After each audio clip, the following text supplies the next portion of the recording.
The Space Wolves are on the prowl, but will the Codex be able to keep up on the tabletop? Today we're going to take a look and go over some high points to the new Space Wolf Codex, show you the new dice, and of course the data card set here that all came out this week, along with the new Tooth and Claw starter box, 2-player starter box, for Warhammer 40k. That is a separate video. You can check that out here in the channel where we break down the values and kind of go over some of the new models in there. First up is the data card set. These are $15 US and come with 73 different cards in here. You're going to get all 27 stratagems, the 7 psychic powers, and of course 36 tactical objectives, all, you know, done up in that nice Space Wolvy feel. They're nice and bright white. Got a little bit of a shine to them because they're under the lights, but they're pretty much matte for the most part. And of course they are divided up by their different backgrounds. You can see the stratagems versus the psychic powers right here. So I like the clip art, or whatever they call this, the little kind of box art that tells them apart. And of course you're going to find this all throughout the Codex as well. But these are pretty cool to get because they help you on the tabletop. There's those game aids that I always talk about that I love so much, that helps me keep track of things in game so that, you know, I can kind of do the things in order and represent them and put them next to units and such when I play them. Then we have the set of dice. This is 26-sided 16mm dice in that sweet blue gray that the Space Wolves have right here, and they're pretty neat. I mean, if you saw my unboxing of the last dice that came out, the Night Haunt dice, I was kind of worried about them being opaque, but these ones seem to have filled just right. They're nice square edges. I don't feel like there's any residuals or anything in here. They rolled pretty well. Very cool. Very they feel like they're actually something in my hand, and they're easy to read because look at that, it's just a bunch of hash marks right there. So you got a 3, you got a 4, I think the 5, yep, that's the, or is that the 6? That's the 5, because the symbol of course of the great wolf is on the 6, and then you've got the skull, the wolf skull, on the 1. So overall these are $30. The nice more square edge, and there's no pips cut into them, so hopefully they roll a little bit more balanced for everyone there. And so far that seems to be the case, as I don't really hear people complaining too much about these new design ones here. And then we have the Codex itself, another $40 Codex book from Games Workshop, 144 pages. So it's, you know, pretty standard size as far as codexes go for the Adeptus Astartes. Now, I will be straight up with you because that's why you watch the channel. We're not a shill for anybody out there, especially Games Workshop. We'll call a spade whenever we see it in front of us. You are going to, if you're looking for, you know, to chase the meta and be the top end and all of that, you're probably going to have a rough time with this book, okay?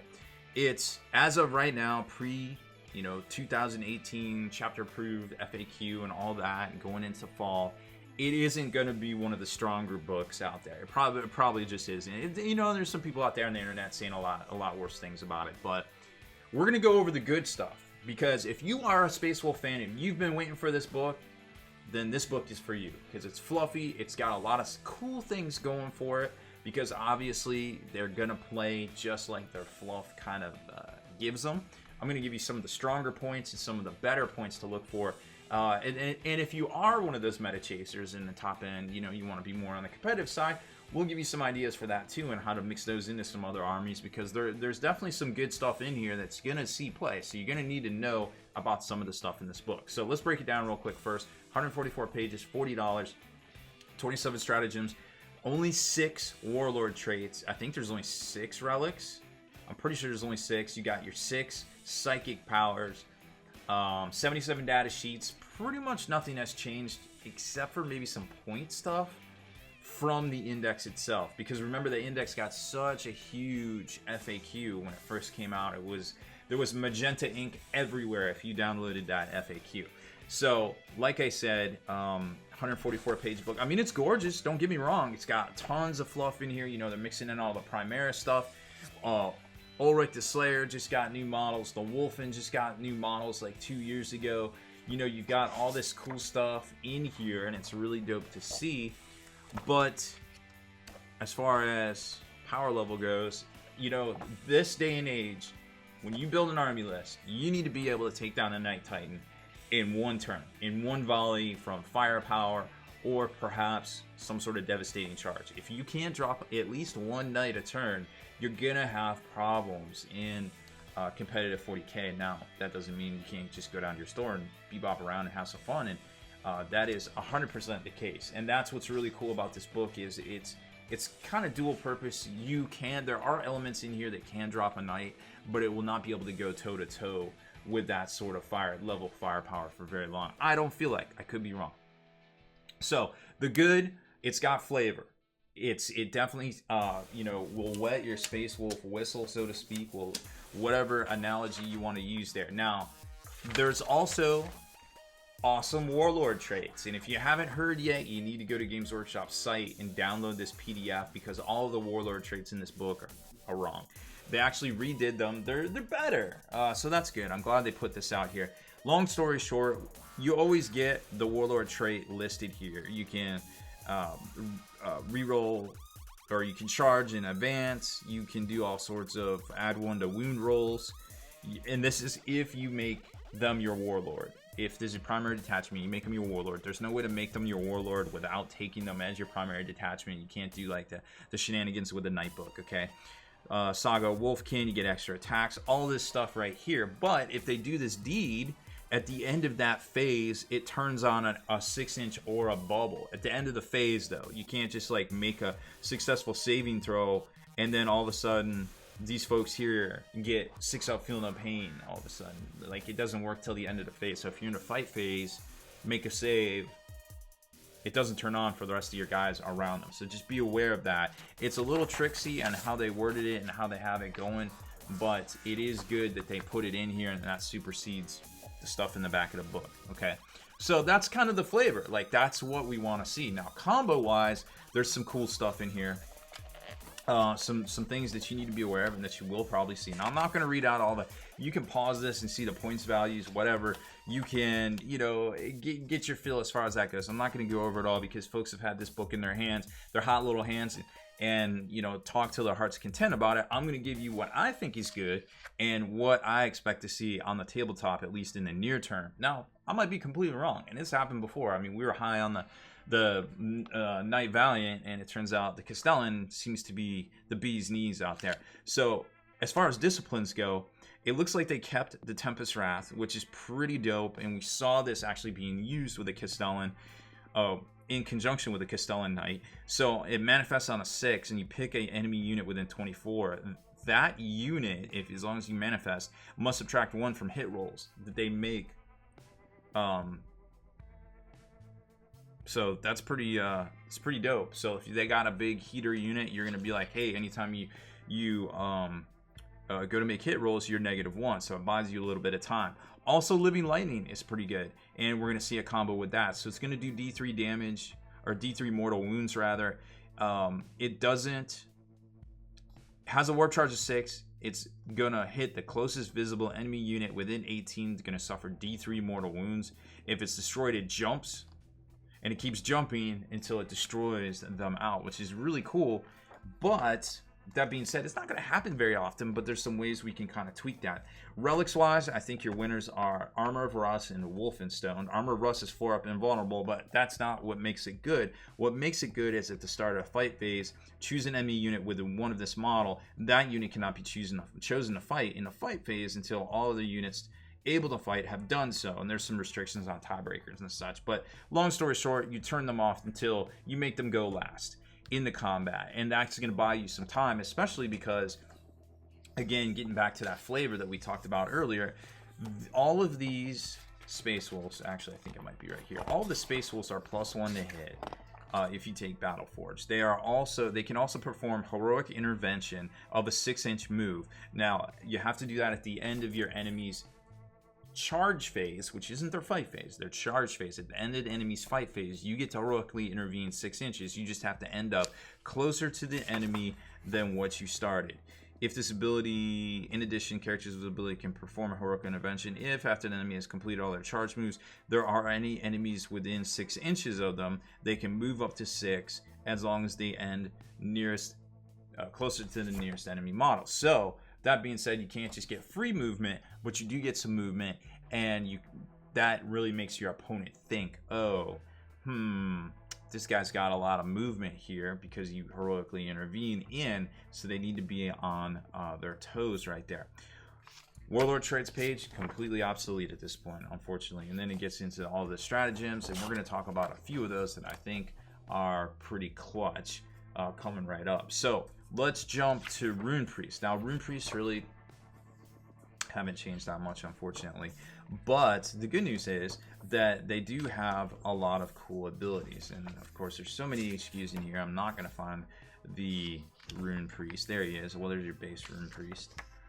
Primaris Rune Priest and Terminator armor, and Neal Stormcaller. So there they are. So the Rune Priests, what's good about them is they have the Living Lightning. They can do the Tempest thing and make things -1. In addition to that, there's some other cool stuff that you can do. You can play the Living Storm stratagem for 1 CP, and what that does is it allows, if you have 3 Psychers in here, which I think some of the stuff we're going to talk about, that's kind of a tall order, but if you do and you're playing fluffy Space Wolves, you basically get to do D6 mortal wounds now, which is pretty cool with your Living Lightning. You can also play the Cloak by the Storm. It's 3 CPs, but if you just have a single Rune Priest, I could see this happening more often than not. You then make your opponent subtract -1 to hit rolls for anything that targets Space Wolves within 6 of this model until the beginning of your next Psychic phase. And the reason that's important is because you're probably going to have a Rune Priest, perhaps babysitting some other dudes sitting in the back of the table that we're going to talk about here in a second. Next up is Claw Packs. Now, Claw Packs, remember, there's not just Blood Claws. You've got the Sky Claws, and you got your Blood Claws, and basically right off of here, they get 3 attacks. Or they get 1 attack base right here. They get 1 attack with their chainsword, and they get 1 attack if they charge. The Berserk charge right there, but remember, they are restricted. They have to go charging into things unless they have a babysitter in the unit, which can be a little annoying, but it's not too bad. Then they also have some Blood Claws that are fast attack choices. The Swift Claw attack bikes, Swift Claws, and Sky Claws, the dudes on jump packs. So 12-inch movement, 14-inch movement, and for the most part, they do the very, very similar things, right? So they're going to get lots of attacks, and they're going to be moving quick. And this is where you get that fluffy builds for your Space Wolves. You got lots of Blood Claws moving up, and it's great, and they're doing all sorts of things. Now, this is where you want to play, you know, kind of those bubble type abilities that are going to bubble out and affect multiple units from one particular unit. And that's kind of what you want to do here. Then you can splash in some special characters like Ragnar, lets you reroll charges. The Wolfen right here are great, and the reason Wolfen pair really well with these is the fact that they have the Curse of Wolfen, which extends out 12 inches if you have the Blood Claw keyword here. So you're going to be able to reroll charges bubbling out 12 inches, which is 24 inches, which is assuming that all the Wolfen are in a little ball. They're going to be spread out, but busting out that bubble everywhere, right? Then also right here, you are going to get an extra attack. So you start kind of manifesting all these attacks for these Blood Claws, and they're doing all these things, and the Wolfen are just kind of following them in because they're only moving 7, and you got jump packs moving 12. You know, so it's kind of like this layered thing where things are just running up and kind of smashing into things in a big, you know, tide of fur, and it just can get crazy with all your bubbles. You're already +1 to hit because you're probably battle forged. You're gonna, you know, probably be reroll 1s to wound because of one of the Jarls in there, or something like that. Probably reroll 1s to hit. You can play other stratagems that bubble out and do things, and I'll let y'all read all that because we're just kind of trying to be a little bit more concise here. But and you can even re-attack Honor the Chapter for 3 CPs. After you swing, you could swing again. You know, so there's a lot of crazy stuff popping off right here, and then by the time Wolfen get in, there might not even be anything there, right? So that's just kind of some food for thought. Next up, a unit to definitely watch out for, I think we're going to see a ton of these, is the Long Fangs. And Long Fangs are dirty. You can get 5 of them in a squad. Also with a battle leader if you want, just, you know, to have extra wounds or whatever, what have you.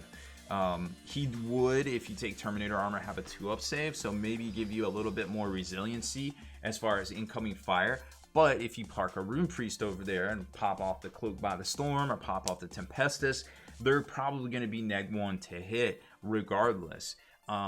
If somebody does get a lucky shot through, you could always pop off the Lone Wolf Stratagem and maybe make your las cannon guy or something.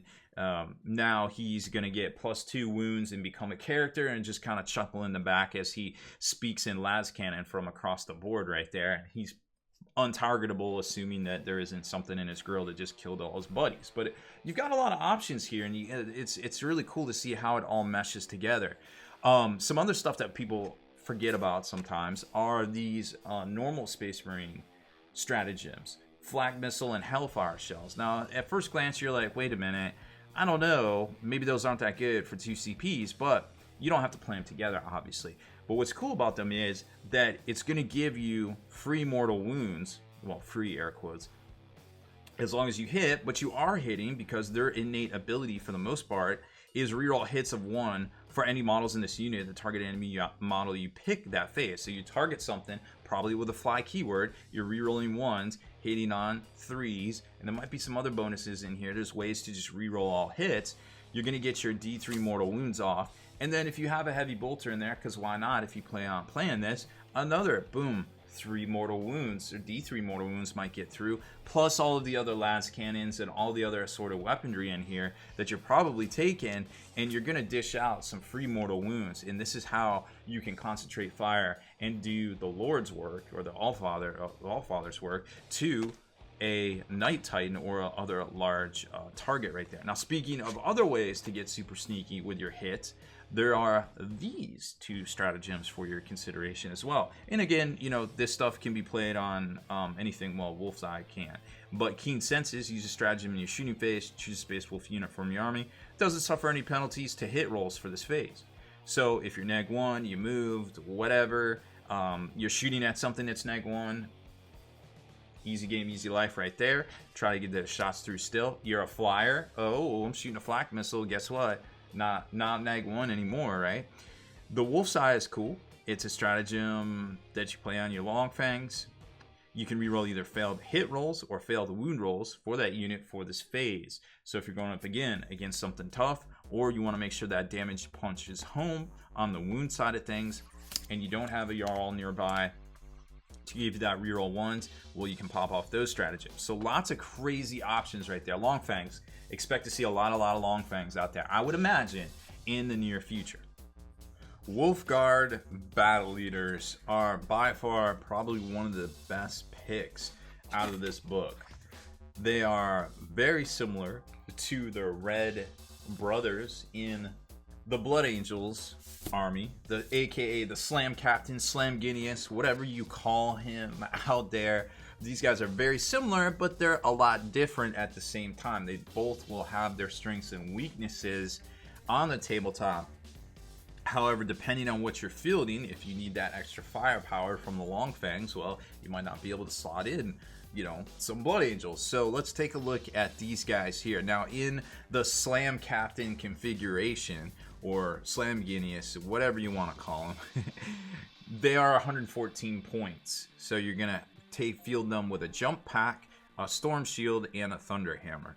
Of course, you can take relics. You can do the thing where when they pile in, you know, they get to turn somebody off from swinging until the end of the phase, which may or may not be good because they have access to the same stratagems, generic stratagems that the Slam Captains do, in of the honor your chapter, which means at the end of the combat phase for 3 CPs you can swing again, which could be pretty devastating. Thunderhammers, while not listed here, are neg 1 to hit, they're aka unwieldy, neg 3 and 3 straight damage on the front end. So that can multiply up pretty quickly when you're swinging with, unfortunately they only have 3 attacks right here.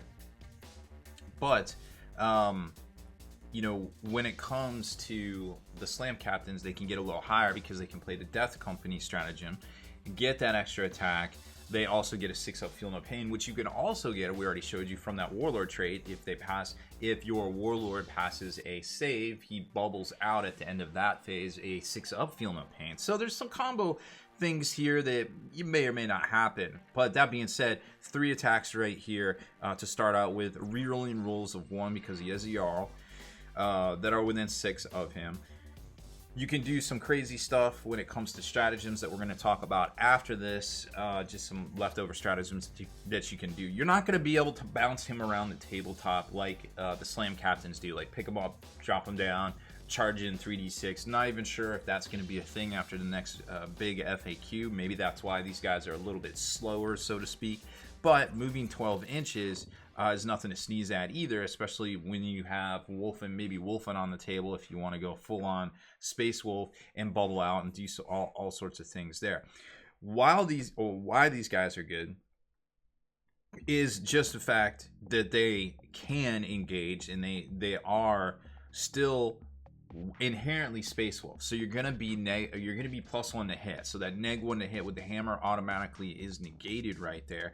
While they are rerolling wound rolls of 1, if there's another sort of bubble out there, they could reroll perhaps their 1s to hit, allowing them to hit on 2s in combat there, right there. Now, there are things you can play out there that we showed you, you know, as far as different stratagems and such to reroll some, well, maybe that was hits in the shooting phase, but there's ways to bubble out the rerolls, and especially if these guys are going to be on your front line kind of moving, but not as quick as the slam captains, then they are the alpha predators that are going to be hitting the lines and doing that kind of damage out there, and turning things off and getting rerolls and doing, you know, all sorts of things out there. So look for these guys to still make a splash, although, you know, they're going to be making a splash with the rest of their brothers and not kind of just dropping in supreme commands like the Blood Angel ones are right there. The stratagem I was talking about to perhaps help them close the gap, but not necessary, as they won't be able to assault because they don't start on the board, is the Cunning of the Wolf. This is your outflanking stratagem. You can do it for any infantry unit, which would be them, or, you know, a full squad of blood claws, whatever you want to do there. You just have to set them up at the end of any of your movement phases. They join the battle. They set up 6 inches from a board edge and more than 9 inches away from the enemy right there. So while you can, this actually allows you to do cool stuff with your aggressors. You can't use the flamer weapons because those are 8-inch range, but you could use the gauntlets perhaps. It allows you to get a little bit of firepower specifically in a certain place, like some folks like the Death Watch aggressors, because you can just deep strike them in and boom, they land, and then you've got that firepower right there. Again, you can't use the flamers because you got to be more than 9 away, but it allows you to bring aggressors to bear very quickly. So keep the Cunning of the Wolf in mind. It might not be the best thing for these guys, but used in combo with some other stuff, it could definitely, it is something to talk about. It's a bright spot in the Codex. Chooser of the Slain, this is another one you're going to want to know about with the long fangs in the back, because if you do have that Rune Priest babysitting and cloaking them and, you know, just casting out and dispelling things, well, you might want to consider this, because if somebody tries to come after now your long fangs, as long as when they appear on the tabletop doing things like Cunning of the Wolf, if your Rune Priest has line of sight to them, then you can activate a single friendly unit within 6 inches of that Rune Priest and shoot at the enemy unit as if it were the shooting phase. So that's pretty cool, because it now allows, you know, triggers other rerolls and stratagems and things. 2 CP, I don't think it's too bad. It's definitely worth remembering if you have it. And going back to the whole blood claw thing, this stratagem definitely worth remembering if you do, and it's going to allow you to reroll all failed hit rolls for blood claws. So if they run off on their own, or they're just up there in the front line with no other dudes because they move so quick or what have you, well, this may definitely help you out for 1 CP. So overall, I think there is still some very good potential in this codex, although right now it definitely looks like they're going to have a rough time on the tabletop. I think one of the words that the internet used was DOA, which is sad because these are some of the most full of life and boisterous Marines out there, and it's kind of sad to see them just be like meh. But hopefully from our review here, we've outlined some of the stuff to give you some ideas and get those hobby juices flowing. You know, if you already have the models, great. If you don't have any Blood Claws or Grey Hunters, they are currently direct only from Games Workshop, so those are going to be a little bit harder to find. But Primaris Marines come in that new Tooth and Claw box set, so getting troop choices will be a little bit easier on the Primaris side of things. So overall, definitely check them out. Do not rule out Space Wolves. They are not down and out by any means. However, they're just not right now as powerful as some of the other Marine books, but that's not really saying much because we don't see Marine armies winning by themselves on the tabletop since the very early days of 8th edition, regardless there. So hopefully you enjoyed this and got some good ideas from it, and that's what we're all about right here, is trying to, you know, keep the hobby going and keeping those hobby muscles strong and trying to be as positive as we can as we sail the salty hobby seas these days. So make sure you hit that subscribe button and turn on notifications so you can be the first to like and comment on all our videos.